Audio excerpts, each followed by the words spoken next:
MP live news से मैं अटल शुक्ला। सीधी बात खास मुलाकात में आज हमारे बीच हैं भारतीय जनता पार्टी के युवा नेता ज्ञानेंद्र अग्निहोत्री जी, जो लगातार भारतीय राजनीति में करीब 20 सालों से सक्रिय हैं और लगातार 10 वर्ष से भारतीय जनता पार्टी के बतौर कार्यकर्ता के रूप में लगातार संगठन का काम कर रहे हैं। इनको बूथ स्पेशलिस्ट माना जाता है और पार्टी द्वारा हमेशा बूथ मैनेजमेंट का काम और दिया गया है। इनको बूथ मैनेजमेंट का दायित्व दिया गया था। चुराहट विधानसभा में भी इनको एक बड़ी जिम्मेदारी मिली थी बूथ मैनेजमेंट की, और इन्होंने एक बड़ा किला भी हाया है अपने उस हस्त कौशल के कारण। तो सबसे पहले स्वागत करते हैं ज्ञानेंद्र अग्निहोत्री जी का। धन्यवाद आप। अग्निहोत्री जी, आपके राजनीतिक जीवन की शुरुआत कहाँ से हुई? छात्र जीवन से क्या आप राजनीति में सक्रिय रहे या फिर अचानक राजनीति में आना हुआ, और किसके कारण आप राजनीति में आए, किससे प्रेरित होकर? देखिए, राजनीति में मैं जब स्कूल में था उस समय अटल जी का मेन दौर चल रहा था, तो अटल जी और उमा भारती जी से मैं प्रेरित होकर भारतीय जनता पार्टी और हिंदुत्व राष्ट्रवाद इस विचारधारा से जुड़ के आदमी उससे जुड़ गया था। इसके बाद जब कॉलेज में पहुंचा तो मैं यहीं से संजय गांधी कॉलेज सीधी में पढ़ता था। तो इस समय वर्तमान में हमारे भारतीय जनता पार्टी के जिला के मीडिया प्रभारी हैं सुरेंद्र मणि दुबे जी। तो वो उस समय विभाग के संयोजक हुआ करते थे अखिल भारतीय विद्यार्थी परिषद के। तो उनके लगातार आने जाने से वो हमको सक्रिय किए, तो हम विद्यार्थी परिषद से जुड़ गए थे और 2000 से 2004 तक सीधी में विद्यार्थी परिषद में सक्रिय रहा। फिर मैं पढ़ाई के लिए रीवा चला गया, तो वहाँ 2-3 साल पूरी तरह से मैं पढ़ाई पर सेंट्रलाइज किया था अपने आप को। फिर जब पढ़ाई के बाद वापस ये हुआ कि अब हमको यहीं सामाजिक क्षेत्र में रहना है, तो फिर से मैं राजनीतिक क्षेत्र में आया और 2011 में मैं जीतू जिराती जी हमारे युवा मोर्चा के प्रदेश अध्यक्ष थे और माननीय राजेंद्र शुक्ला जी के हाथों मैंने विवेक गौतम जी के साथ रीवा में भारतीय जनता पार्टी की सदस्यता ली थी। लगातार आप सक्रिय रहते हैं, समाज की हर गतिविधियों में आपकी उपस्थिति दिखती है, और पार्टी का छोटा कोई आयोजन हो वहाँ आप सबसे पहले उभर कर आते हैं। तो ये लगातार आपकी सक्रियता क्या आगे इंगित करती है? देखिए, राजनीति में मैं जब जो है आया हूँ उस समय मैं व्यवसाय करता था, और व्यवसाय को किस लोग जनरली व्यवसाय के साथ राजनीति करते हैं। मैंने व्यवसाय को बाइंड अप करके राजनीति में घुसा। तो मेरा जो लक्ष्य है वो निश्चित रूप से मैं इलेक्टोरल पॉलिटिक्स की तरफ मेरा इंटरेस्ट है। मतलब हमको चुनाव लड़के ही और बड़े चुनाव ही लड़ने की मेरी इच्छा शुरू से मैंने लक्ष्य तय किया था कि मैं कोई पंचायत चुनाव या नगरीय निकाय इस तरह के चुनाव नहीं लड़ूंगा। चुनाव कभी मुझे अवसर मिलेगा तो मैं विधानसभा अथवा लोकसभा का ही लड़ूंगा। ये मेरा अपना खुद का निर्णय है और किसी से मेरा कोई कंपटीशन नहीं है। जब कोई समय आएगा मेरी किस्मत में होगा, अगर उस लाइन में मैं खड़ा मिलूँगा, तो अगर कोई भी पार्टी के नेताओं का अथवा पार्टी के लोगों का मेरे ऊपर नज़र पड़ेगी और उनको अगर उचित लगेगा और जनता की मांग दिखेगी उनको कि नहीं इनको अवसर मिलना चाहिए, तो मिलेगा तो मैं चुनाव लड़ूँ। चूँकि आपको चुराहट बूथ मैनेजमेंट का दायित्व दिया गया था चुराहट विधानसभा में, 5 साल आप लगातार भारतीय जनता पार्टी के लिए चुराहट विधानसभा में सक्रिय रहे और आपको सफलता भी मिले। जहाँ भारतीय जनता पार्टी के लिए सपने जैसा था चुराहट जीतना, आप लगातार सक्रिय रहे, चाहे वो क्रिकेट कप के आयोजन के माध्यम से हो या समाज के अन्य गतिविधियों के माध्यम से हो, और अंततः आपको सफलता भी मिली। तो कैसा रहा अनुभव, किस तरह की तैयारी की थी आप? नहीं, बहुत अच्छा अनुभव था और मेरे राजनीतिक जीवन का उससे बड़ा जो कहना चाहिए जो हमारी उपलब्धि थी, उससे बड़ी उपलब्धि नहीं हो सकती। चुराहट विधानसभा को जीत के अगर माननीय सरदेन तिवारी जी विधायक बन के उनको हरा के उपलब्धि लिए हैं, तो इसके पहले भी बहुत सारे हमारे वरिष्ठ उस क्षेत्र में विधानसभा के प्रभारी सह प्रभारी हुआ करते थे, लेकिन विजय हमारे सह प्रभारी रहते मिली। तो ये तो मेरे लिए गर्व की बात है और मेरे राजनीतिक जीवन का वो सबसे स्वर्णिम अवसर था, स्वर्णिम दिन था जब मैंने अपने चुनावी सिस्टम में रहते हुए चुराहट विधानसभा जैसी सीट को भारतीय जनता पार्टी को जीत कर दी। तो निश्चित रूप से वो मेरे राजनीतिक जीवन का वो स्वर्णिम दिन है, उसको मैं कभी नहीं भूल सकता। वर्तमान के अगर परिदृश्य में बात करें तो लगातार 6 महीने से आप सोशल मीडिया फेसबुक प्लेटफॉर्म में जिस तरह के आप के कमेंट आ रहे हैं, तो कहीं ना कहीं ये लग रहा है कि कुछ उधड़ बूंद चल रही है। तो क्या है, पार्टी में आपको क्या सही जगह मिली है अभी भी? जिस तरह से पहले पार्टी में आपका कद था, क्या बरकरार है या कुछ उलटफेर की संभावना है? पार्टी में मेरा कद पहले भी कोई बहुत खास नहीं था। एक जो सिस्टम होता है उस सिस्टम में आज भी नहीं है। पहले भी हम जो थे वह आज भी हैं।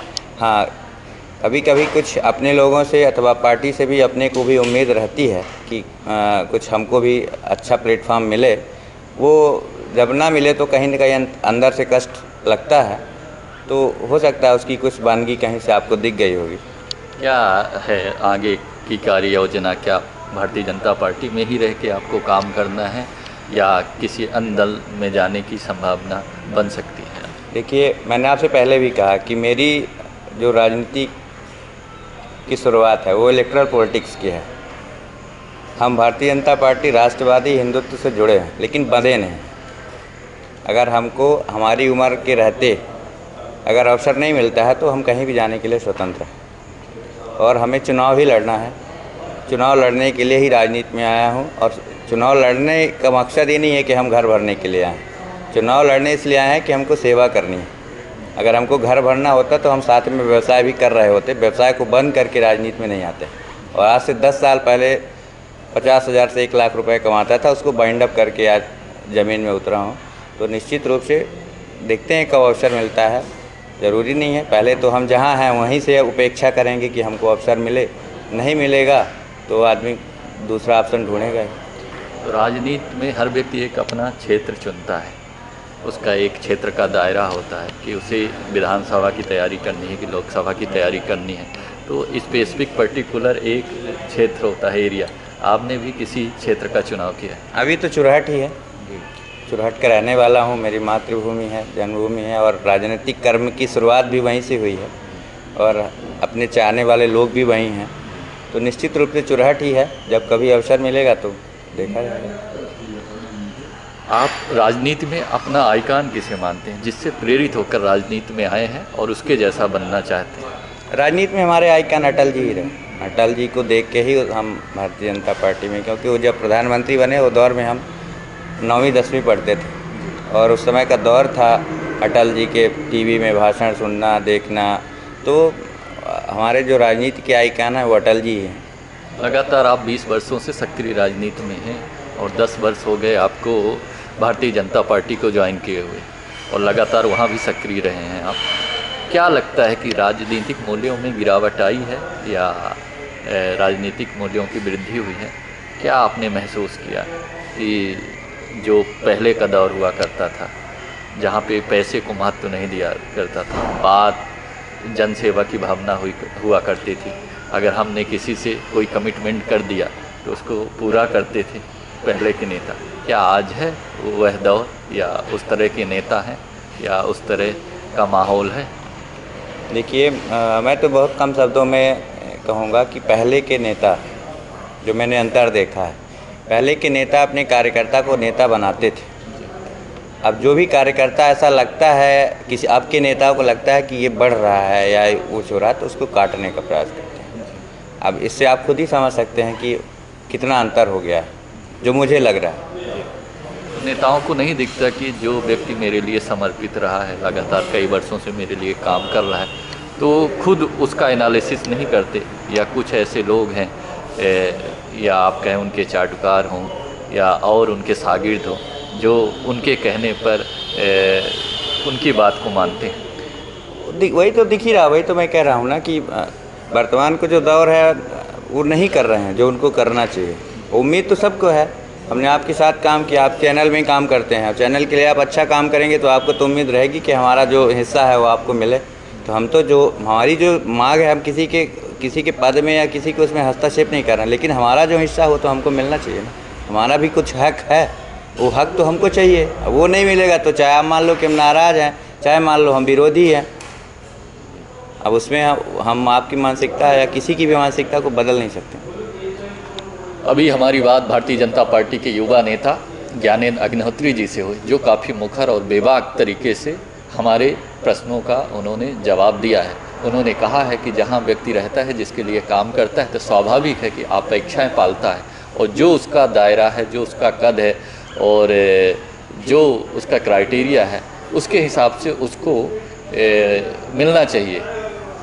लेकिन आज का जो दौर है, आज का जो समय है, तो लोग अनदेखी करते हैं, जहाँ से व्यक्ति असंतुष्ट होता है और एक जगह ना रह के अन्य ऑप्शन भी ढूंढता है। तो आगे उन्होंने ये भी कहा कि मेरा जो उद्देश्य है राजनीति में आने का, वो इलेक्टेड बॉडी यानी इलेक्ट्रल होने का है, यानी मैं चुनाव में लड़ना चाहता हूँ, चाहे वो विधानसभा का हो चाहे लोकसभा का हो, इलेक्टेड होकर मैं राजनीति में एक संवैधानिक पद में आकर जन सेवा करना चाहता हूँ। उन्होंने ये भी बताया कि मेरा जो कार्य क्षेत्र है वो चौराहट है और आगे मेरी राजनीति है वो चौराहट से शुरू हुई है और चौराहट में ही ख़त्म होगी।